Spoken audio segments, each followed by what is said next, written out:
Sometimes the hardest person to show mercy to is the one in the mirror. We understand justice, we believe in accountability, we see clearly where we've fallen short, so we tighten the rules, we raise the bar, and quietly withhold compassion from ourselves and from others. But what if we've misunderstood something essential? What if the doctrine of the fall wasn't given to excuse sin, but to soften hearts? To remind us that struggle is not failure. Imperfection is not disqualification. Today is about learning a different kind of strength. The strength to be patient, the strength to be kind, the strength to not abandon mercy, even when it feels undeserved, especially then. A testimony of the fall does not excuse sin or a lax approach in life's duties, which always call for diligence, virtue, and accountability. But it should temper our frustrations when things just go wrong, or we see a moral failing in a family member, friend, or leader. Rather than wallow in contentious criticism or resentment that robs our faith, a testimony of the fall should help us be more like God as described by Jonah. That is, merciful, slow to anger, and of great kindness to all, including ourselves in our unavoidably imperfect state. Though it was many years ago, I can tell you exactly where I was sitting and exactly what I was thinking and feeling when deep in the belly of a personal hell, I discovered this scripture. For anyone today feeling like I did then, that you are cast off, sinking in the deepest waters, with seaweed wrapped about your head and oceanic mountains crashing all around you, my plea, inspired by Jonah, is forsake not your own mercy.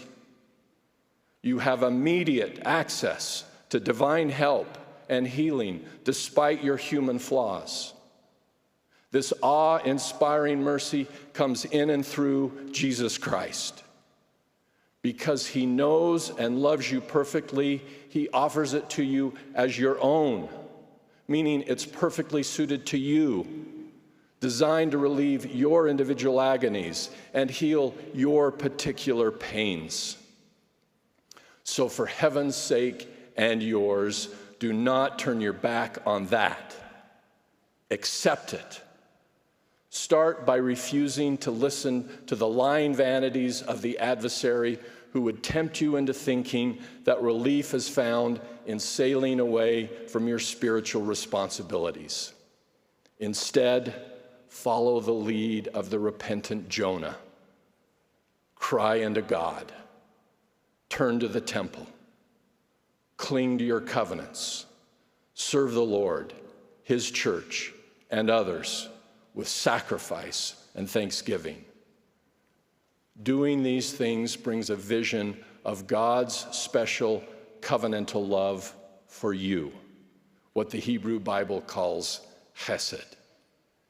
You will see and feel the power of God's loyal, untiring, inexhaustible, and tender mercies that can make you mighty unto deliverance from any sin or any setback.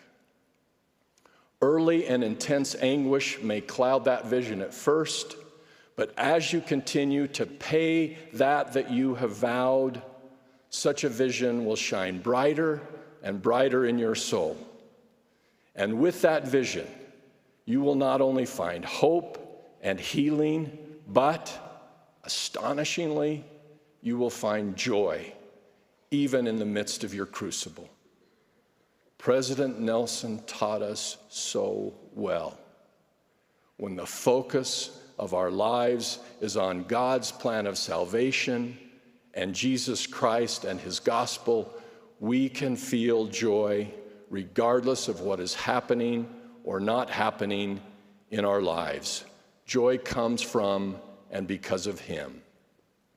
Whether we are facing a deep, Jonah-like catastrophe, or the everyday challenges of our imperfect world, the invitation is the same.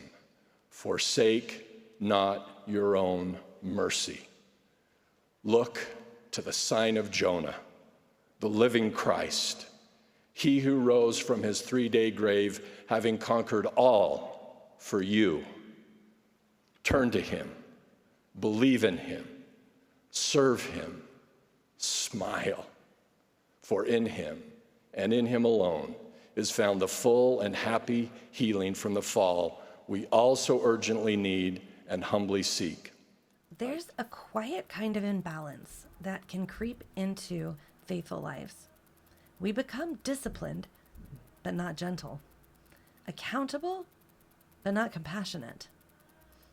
We extend patience to others, but not to ourselves.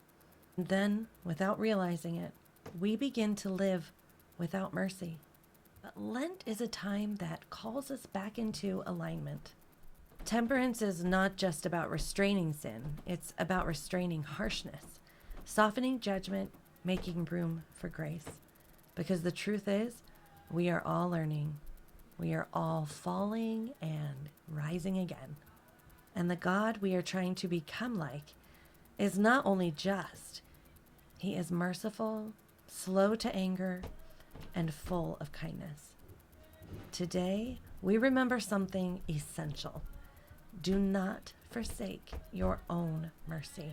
And don't forget, the link to the full talk is always listed in the description below. What we choose today is shaping who we become tomorrow.